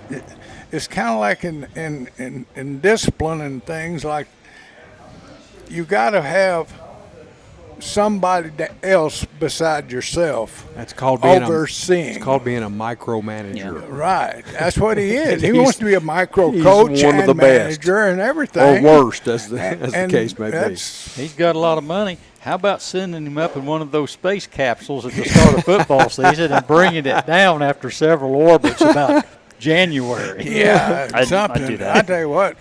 I mean, he's made his boys the same as him. Yeah, so you're right. The whole deal is a sinking ship. Yeah. And the rats are staying on, aren't they? Oh yeah, yeah. I mean, oh, let's talk about NASCAR a minute. Kyle Busch will be with a new team next season. After driving for Joe Gibbs Racing for 15 years and being very familiar with the cockpit of a Toyota, Kyle will join Richard Childress Racing in 2023 and will drive the number 8 Chevrolet. Now, if that sounds familiar, the number 8 Chevrolet, it is, because that's what Dale Jr. drove. Busch, 37, said only that he had agreed to a multi-year deal with RCR. We didn't say what kind of money he's going to be making, but I'd say it's significant. He won't be hurting any. No, he won't. NASCAR's Cup race this weekend is the third in the first round of the playoffs, and it's a 500-lap marathon at where? Bristol. Under the lights. Yes, indeed. Is that tonight or tomorrow? That's tonight. That's tonight, yeah. I'm a little surprised that they're running that in conjunction with college football. Yeah, well, I am I too. would have thought they would have ran it tomorrow. Yeah, but, a lot of in competition. conjunction with the NFL? I don't know. Yeah, I mean, don't know. I Well, guess they had to- I guess they had to That's choose. That's between a rock and a hard Well, I know. place. Sure is. In all fairness, it's Bristol, so you go for Saturday and just hope that by Monday you can finish it with the weather forecast. No kidding. For But once, we're going to have a pretty night. Yeah, it seems to be pretty But clear remember in the spring, forecast. it was like Monday afternoon before we got done. I will say, if you're making that decision between NCAA and NFL, you probably make the decision knowing that Tennessee's playing at night tonight. You probably play it on Sunday because Yeah. Tennessee Well, that's what I'm thinking. Tennessee game is almost sold out tonight. It How many is. people are going to be there to watch? Well, it's also cars not, go it's round also and round. not on Florida weekend anymore. True. That's true. Anyway, the 4 drivers at the end of the cutoff line at the end of the race tonight will be eliminated from playoff contention. So 4 of them are going to go home unhappy. Yeah, if they're still running. Yeah, after that's they true. After they bang everybody up Like there. a demolition derby Yeah, up there pretty much. at Bristol, isn't it? Pretty much. And I'll say this: there's a lot of people with a lot of grudges against one driver in particular over the yeah. last couple of weeks. So if there's a place of payback to be given and not be noticed, that'd be Bristol. It would. You're right. Well, after the completion of an investigation into the inappropriate workplace conduct of Phoenix Suns and Phoenix Mercury owner Robert Sarver, the NBA announced on Tuesday Sarver was suspended by the league for 1 year, and a fine was levied in the amount of $10 million. Can I ask a serious question? Sure. 1. What does suspending an owner do? Can he watch all the games on League Pass? Okay, so that's worthless. He can. What is $10 million to a multi-billionaire? I don't know. That's that'd like be he like a dollar. pulls out his wallet and shells out the money. Be like $1 to you. This is one of the worst punishments I've ever seen. For like some truly horrific things that he has said, this is one of the worst punishments I have ever seen. Said and done. Yeah. In the locker rooms and thereabouts, according to. And I know Adam Silver doesn't have the ability to strip him of ownership of a team. You can't do that. But you got to do something else. You've got your 20 buddies in a room. You're all billionaires, and you're going to punish each other. You got a commissioner that you all pay to run this, but at the same time, And they're all billionaires. What kind of? I You're mean, right. this is you're not the wrong, epitome of why you don't set things up for punishment in that regard. This is why owners will never get punished in any professional sports arrangement. I mean, heck, Jerry Jones has had all of his allegations in recent years, and nothing's Yeah. been done to him. And I know, but he had to do something. So Yeah. I guess he had to do something if it was wrong. And it probably was. Robert But- Sarver sneezed Well, $10 million out of What his did he nose. do? They've got 2 owners that are suspended now, right? There's another owner. It's- that's- The Donald Sterling was a long time ago, yeah, but he's still not yeah. back, right? Said They a lot called he it said a lot of choice words. inappropriate workplace conduct, and he used inappropriate sexual and racial toned language, and In other words, he was pissed. well, one would think. Yeah. Yeah. Anyway, let's move on. Albert Pujols moved into sole possession of 4th place on the all-time home run list Sunday with home run number 697 in the Cards versus Pittsburgh game. And if that wasn't enough, Last blasted night. number 698 last night versus Yep. Cincinnati. Get there. Come So on. Get he's, there. he's moving I'm on gonna- up you know what? to I'm the gonna- east side. I'm gonna I s- believe I'd walk him. I know. They won't, though. No. I'm going to say it again, and I know Charlie They Palaio's won't. listening, so he's going to send me an angry text here in about 5 seconds. Pittsburgh Pirates, Chicago Cubs, Cincinnati Reds. You guys are bad baseball teams. You don't deserve to win. Lay him in there. Underhand softball pitch to Albert Pujols and let him hit one 500 feet to the moon. Let's get him to 700. I think He's one of the that's what they're greatest- doing. He's one of the greatest baseball players of all time. He deserves it. He does. He does. And they're pitching to him. They're not walking him. But I mean they're pitching to him. It's legitimate. They are. I want to make it even easier. Just Well, softball toss. I'd it. rather not. I don't think he needs that. I He think doesn't he's need hitting it, it and anyway. We don't need. We've got enough tainted records in baseball already. Yeah, I agree with that. I mean, the Reds, I'm going to be fair, Reds pitching could probably do just as well throwing it underhanded as they do overhanded. But you know, go Prince so it wouldn't Albert. be any difference. Go Prince Albert's what I say. That's it for this week's sports headlines. Let's focus on the spotlight, Gunner. Okay, let's go with it. Coach Trey, I'm going to hit you up first. Nebraska fired their head football coach, Scott Frost, last week. It was a hard decision for them to fire him because he was such a great player out there, but he just That wasn't a hard decision. He just that was a very he easy wasn't decision. he wasn't getting the job done. They're going to pay him $15 million. If they'd have waited to October the 1st, they would have paid him $7.5. It'd been cut in half, but they wanted him out of there right now. That's how I know it wasn't. That's how I know it wasn't a hard decision. They're one of those, Marcus. They're one of those schools that got nipped last week by one of these mid-majors. Georgia Southern beat them 45-42, and that was pretty much the end of it. I guess my question. Well, losing the opener didn't help him any. I guess my question to Coach Trail is this. There's a lot of big money being shuffled out right here. I mean, for coaches, for games, for whatever, millions of dollars in college football. Coaches are getting fired during the season. Players are being paid the NIL deal. Some of them are making really big money. Alcohol is being served at the stadiums. There's big TV deals. Coaches are being paid millions. Electronics being placed in stadiums to bring fans in. Players transferring like it's an open market year in and year out. 1-year scholarships to players, which is different than it was when we was over there, and paying schools to come to your stadium to play. I'm just, Coach. It looks like the pros to me. Oh yeah, it doesn't look like it's college football. College sports to me is unrecognizable now. It is. You never see anybody go to a team and say, this is where I'm gonna play. Nobody. And I've said it 100 times, but nobody ever mentioned school. I mean, what they is don't that? ever. Yeah, what's that? I mean, they don't.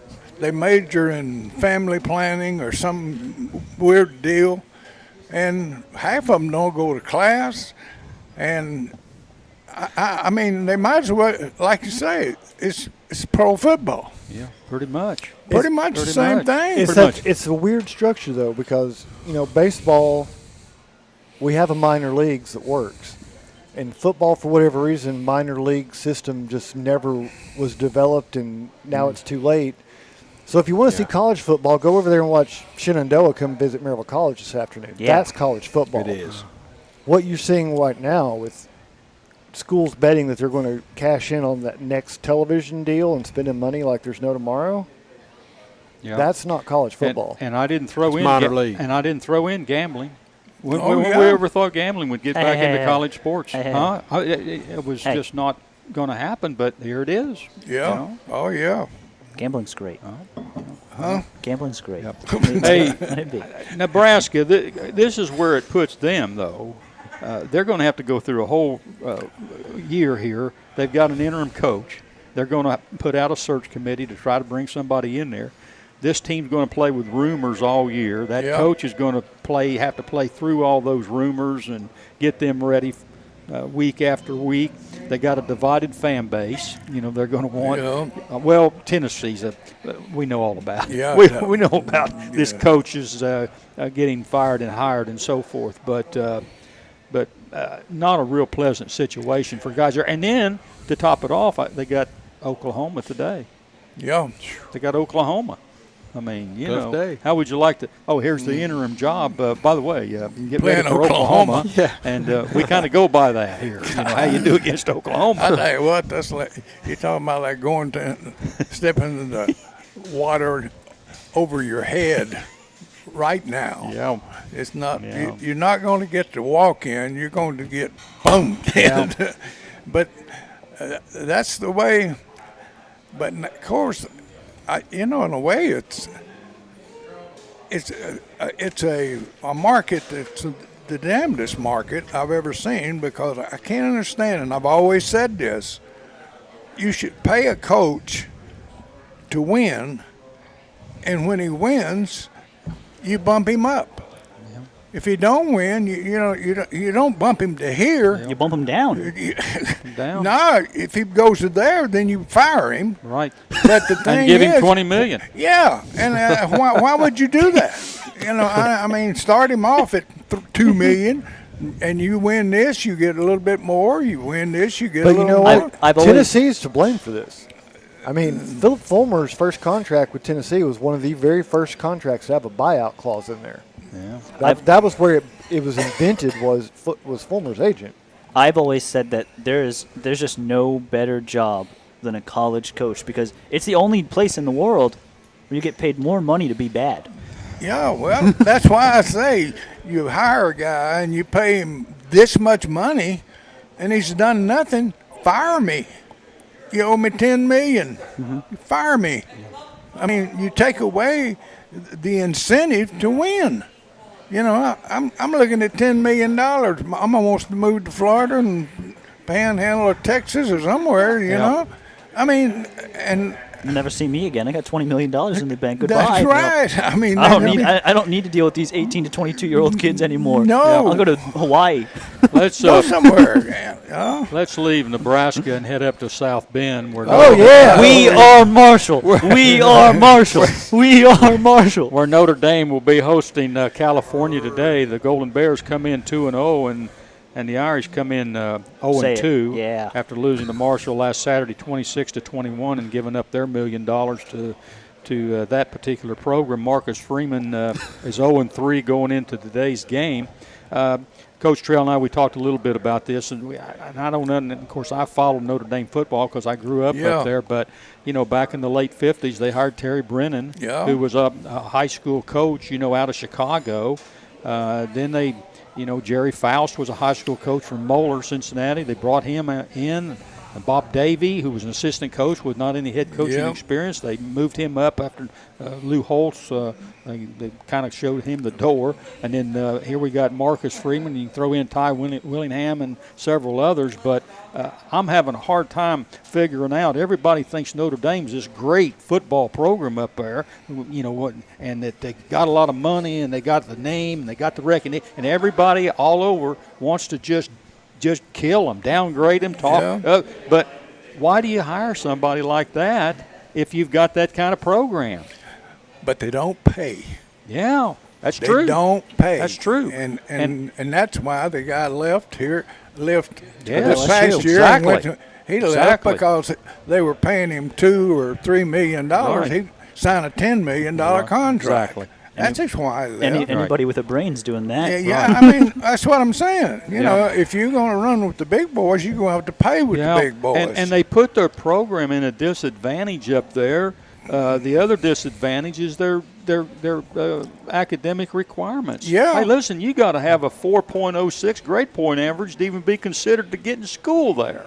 I mean, what school in the Southeastern Conference says, "Hey, we'd like for you to come to Alabama or Tennessee or wherever to play football, but you got to get you got to have a 4 point, you got to have a 4 point grade point average." It's not happening, and that's going to put you at a disadvantage and limit you in the number and quality of players that you can get throughout the country. They've got that, and they're paying the coach. They don't believe in paying no outrageous money to the coach, and so what are you going to do? That program is going to go down the tube. Right. But the university doesn't have any trouble signing those television contracts with NBC for millions and millions of dollars. I can tell you this. When I went up there, my dad took me up there to see a football game in 1964 and 1965. That was a very small campus. They only had 10,000 kids on campus up there. And you go to Notre Dame now, and it doesn't even, to me, look like the same place. I mean, it's all spread out, and, they got more numbers up there. And that's what their football program and those TV contracts and bowl games has done for them. Well, yeah. But they've not kept up. They've not been fair to their program. Hey, they don't even feed these. They put them in regular dormitory. They don't have an athletic training table or anything up there. So, trying to put them on the same level, it's really kind of miraculous that they've won 10 games the last 5 years. And Troy goes, well, they don't play anybody. Well, heck, fire when you got to have kids that have got to have a 4.0 average. I'd be limited to them. Yeah, I know. Well, they do play people. They play names. They don't play teams. All right. Well, I'm not going to go there with him because he's all. Don't get him started. I don't want to get him started. Okay, but anyway, you can see where I'm at here. I see what you're saying, but I mean, you can't run with the big boys if you don't. That's right. Dress like them and ride like them. You're not on the same. You're not on the same level. No. You're not. No. Well, let's talk about Texas A&M. Marcus, they're on the same level, but they got a heap of trouble down there at Texas A&M, losing to Appalachian State. But I loved Appalachian State. I know what. You got to love them. They almost beat us, Tennessee, up here. There's a new branch of Chase Bank in Boone, North Carolina, and that branch only lets you deposit in dimes because Chase Bryce, that's all he delivered. He was great. They were great. And they've got, Coach Trail, they've got Miami today. Then they've got Arkansas. Who? Texas A&M. They got Arkansas next week, and then they got Alabama. So they can. Whoa! Good luck. Murderers Row. Tell you what, I don't know. They got Miami's good right now. They are good. I tell you what, they're playing good football. Don't hype them up too much, right? Please. Yeah. And here's a They are. I'm going to have a coronary today. Well, I'll tell you what. Now they have. Who's the coach at Miami now? Mario Cristobal. He was at Oregon. Came from Oregon. Yeah. I'll tell you what. Now they're Texas A&M gets hit again. Of course, I mean, okay, the coach at Texas A&M is making $9-10 million a year, and he's got a 4 or 5 year contract. Oh, more than that. Yeah, and he's got NIL deals going out to Yahoo with players. His contract is fully guaranteed. Yeah, that's what I'm talking about. What does he care? He doesn't. Who cares? Who cares? And I think fire me. I think the rumblings are that fire me. That's all I can tell you. I think the rumblings are that number one recruiting class that Texas A&M paid for this offseason, it's not meshing very well considering the money that was poured into it. Well, Marcus, let's put a positive light on this thing. Even if they was to lose to Miami today, the SEC West is still on the line. You're still 0-0 in the SEC. Absolutely. Hey, just pick up the pieces and go on. But heck, they've thrown the quarterback. They're starting another quarterback today. Yeah. I tell you what, it was not only the quarterback. It was the whole deal. I mean, I didn't think their defense played good, and the offensive line didn't play good. They just didn't. They played bad. They played bad. They played bad. And not taking anything away from Appalachian State, 'cause I think they're a good team, but A&M played bad. They played terrible, and I don't. I'll tell you what. No, they didn't look good in their opener. They didn't look good in their opener. No. They didn't. And I'd say they're out the bottom. Yeah, they're in trouble. Hey, time for a break, and when we return, it's Hot Takes with Troy and Marcus. You're listening to the Goatee Sports Page, and now stay tuned for the best in local sports.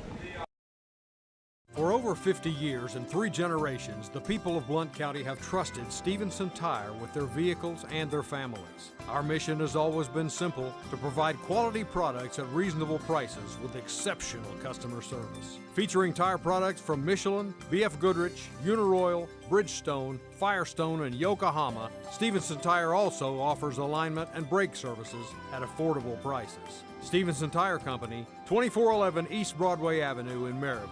Call 983-1621 or online at stevensontire.net. Your newspaper, that's right. The Daily Times is your newspaper, tailored to where you live, emphasizing the things that affect you and keeping track of the people and players in our community.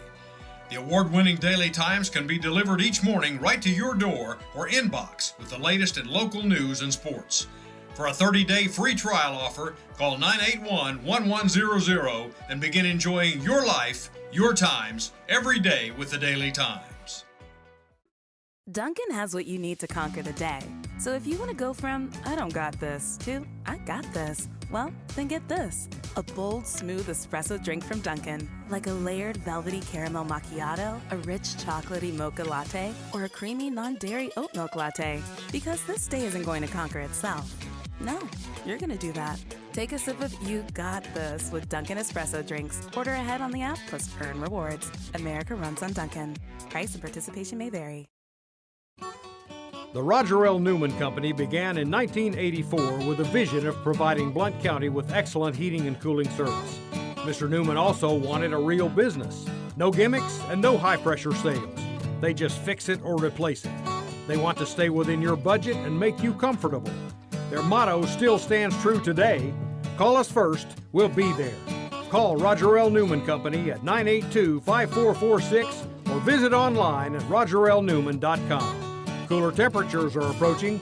Upgrade your furnace now for as little as $50 a month.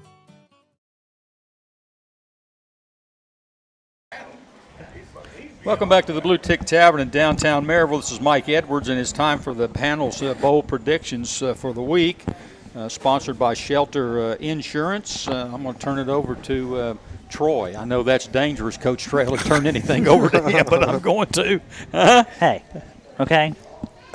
Hey. You can handle it, Troy. All right. I'm going to take a quick look at the results from last week. Running in the rear last week was Marcus Fitzsimmons. He went 2-3, puts him at 4-6 on the year. You got a lot of work to do to get back. Here's the thing: I have a policy with Shelter Insurance for this. Okay, good. Good deal. I came in 3-2, so that put me in an even 500 for the year at 5-5. I'd like to improve upon that today. Donnie Moore, you are in second place currently with a 3-2 last week, 6-4 overall. 6-4. But Ray Trail sits atop the throne still after week 2, 7-3. Attaboy, old ball coach. And a reminder that Mike Edwards went 2-3 in week 1. He was so embarrassed he fled to Indiana last week, but he is back to try and rectify his past failures this week. All right. So we are going to. Oh, and our guest picker, Charlie Paleo, he went 2-3, which should shock nobody because he don't know what he's talking about. He has no clue what's going on. So is Mike's punishment that he inherits Charlie's record for last week? Yes, that's what we're going to do. Oh, so you're going to give me 2 and 3. Yes. So I got 4 and 6. So you're with Marcus at the cellar. Well, go ahead. I would have probably been 2. I probably would have been. Hey, worse Mike, than there ain't no party like a cellar party. Yeah. We're going to start with the big one. Akron at number 15, Tennessee. Tennessee is a 47.5-point favorite. So this one is tough. And a sellout crowd. This one is tough. Mike Edwards, you taking Tennessee with the points today? 47.5. No. You're taking Akron. Okay. You got any reason why? You didn't like the way they looked last week. You're really down on Tennessee after week 2. No, I'm not. It really sounds like you are. I'm not down on them, but I don't. 47.5 points is, it's a lot of points, and heck, and they might have a scoreboard operator like they did. You think at Akron Alcoa. stinks? They want to justify, playing that team, so try to keep them. Scoreboard operator that goes to sleep. 47.5 points. You got to go with Akron. Marcus? 47.5 points. I agree. I mean, you would think. Yeah. I'm taking Akron just simply because that second half, I think we're going to see some reserves, and I think there's going to be some points given up one way or the other. Donnie Moore. I agree. I think Tennessee's going to play a lot of players, and I think that's just too many points. Ray, going with Akron too? Yeah. 47.5? Mm-hmm. You know what, guys? I wanted to take Akron. I planned on taking Akron. But if all of y'all are taking Akron, I'm not taking Akron. I'm going with the Vols. That doesn't surprise me at all. Do you, Coach Trail? No. He's the lone wolf. I tell you what, I think Tennessee will play a lot of players today. Here's the question. Are Tennessee's backups better than Akron's starters? Huh? Are Tennessee's backups better than Akron's starters? And if that's the case, I what does it don't matter? know. I don't Yes. know. Yeah, I think they are. But not 47.5 points. Here's what's They're going gonna to be up happen. 35 at half. It's Well, going to that be could be. 46-0. 46-0 with about 2 minutes to go in the game, and some guy in the upper deck's going to go, "Get the starters back in there! Get the starters back in there!" That'll be me. You. That's going to be you. It's going to be somebody sitting up near the Vols. Get them back in the game. No, we've already decided. Kick a field goal. Kick a field goal. When did the letter L start talking? 60-yard field goal. Yeah. Somebody get a safety right here. Something. Camera's going to focus on some guy in a goatee sports page shirt up there. Yeah. He'll be the only one in the upper deck at the end of the game. You'll be the one in the folding chair. I will be the only person in the upper deck watching the line, hoping that it hits. and if they hit it, I'll be in the upper deck waving my arms up as You'll be the only one standing up there. As the broadcast goes to the next game, it'll just be a video of me pumping my hands in What the broadcast? We're on SEC Plus and ESPN Plus. It's a streaming service today. Somebody will watch it on the Plus, Yeah. I'm sure. All right. So somebody that's lost that's just looking for something. Find it. Well, I'll tell you what, with the rest of your schedule as such, I would try to, so what, you beat Akron 50-0. What? I would be playing younger players. I'd get me some experience with some of these other guys. But you know they're not going to do that till probably the start of the second half. Oh, yeah. They're going to leave everybody in the first half. If it's Take a lesson 35 from Alcoa High School. 35-0. Start Joe Milton. There you go. Give me another beer. All right, next up, number 11, Michigan State at Washington. Washington, the unranked team, is a 3.5-point favorite today. Against Michigan? It's Michigan State. Oh, Michigan State. Mike Edwards, what do you got on this one? Boy, I'll tell you what. I don't like Big Ten schools heading out there to that coast. I don't either. I just really don't. And Michigan State 52-0 last week, and Washington, the Big 12 not showing a whole lot. Pac-12. Pac-12. Yeah. Pac-12 not showing a whole lot, but it's out there, and they got to go clear across the country, and they haven't really played anybody. Sounds like you're really on the fence on this one. This one's agonizing you a bit. I'm going with Washington. Okay. And I don't like it. But Who's I'm going favored? with it. Who's favored? Washington is favored by 3.5. The unranked team is favored against number 11 Michigan State today.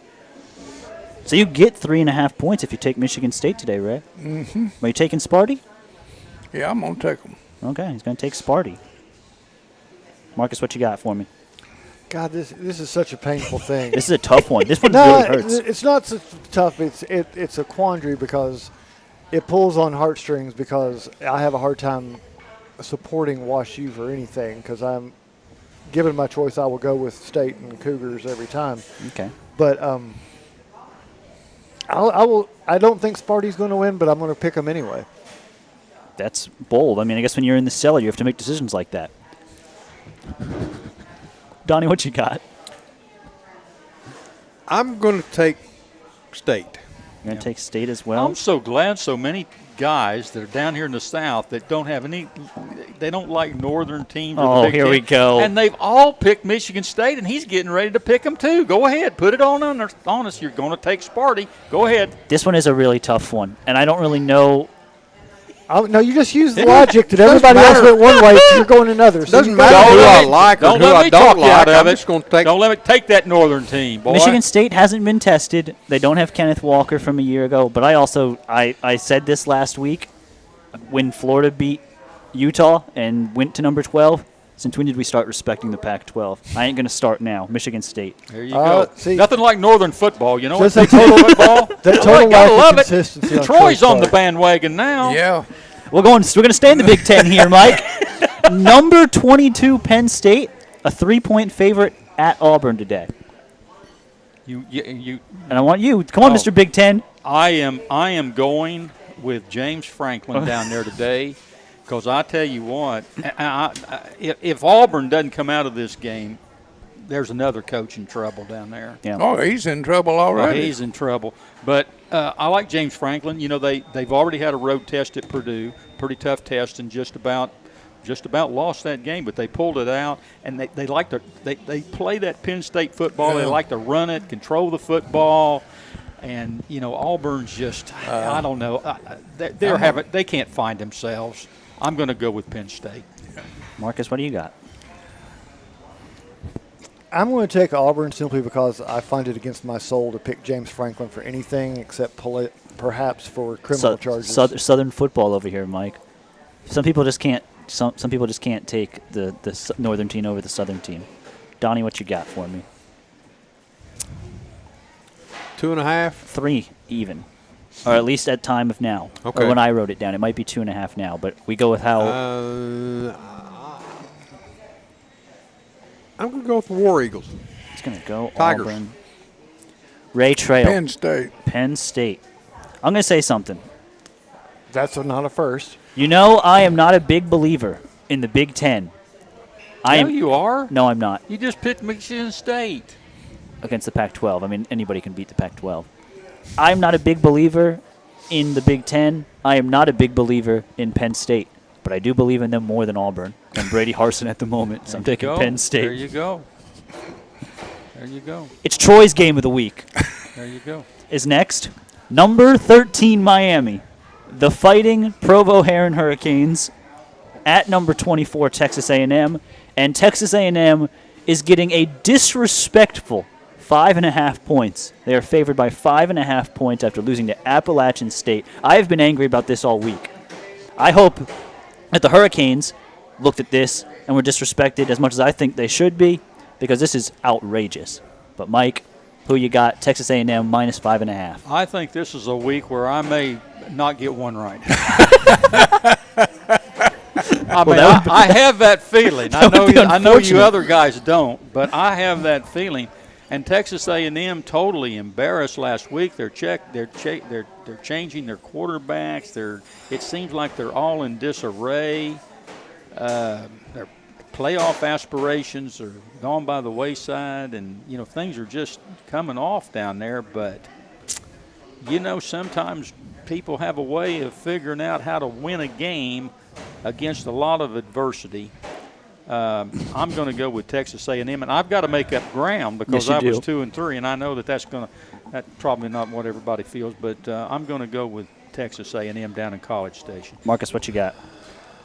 I'm sticking with Miami on this one. Donnie Moore. Well, the line's moved to 6.5. Even more disrespect. And those even more disrespect. And those people know what they're talking about most of the time. It's a lot of disrespect. You going with? It has. Oh gosh, this is a tough one. I think Miami pulls the upset. Okay. There's a little more for you. Ray Trail. Miami.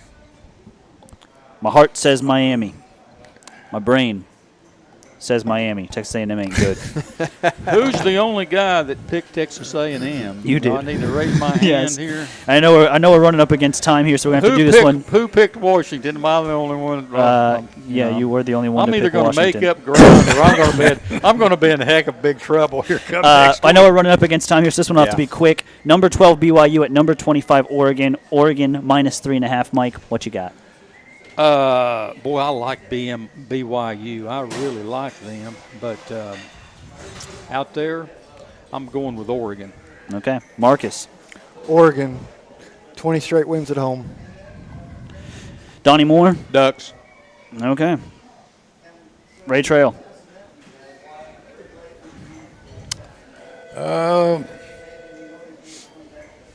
I'm going BYU. You know what, Ray? I'm glad that you have some sense. You know what? Streaks are meant to be broken. That home winning streak ends today. BYU outright against the Ducks.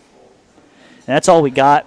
I hope that Mike has a better week than he had in week 1, and when he also sent his proxy, Charlie Paleo, to pick in week 2. So he's really trying a lot of different things. It hasn't worked. I cannot believe they don't have California Notre Dame. You know, no, can't do that. Nobody wants to bet on that one. Cannot believe that. Donnie, blow that whistle for me. We got a minute? We got 1 minute.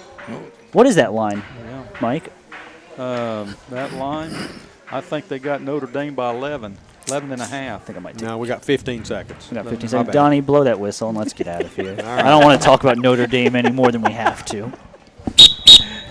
Hey, the final whistle's blown. That'll do it for today's edition of the Sports Page. Thanks to Aaron Ishmael, Loud Media, our host, the Blue Tick Tavern, and all our sponsors. For Donnie Moore, Charlie Paleo, Ray Trail, Marcus Fitzsimmons, Troy Provo, Aaron.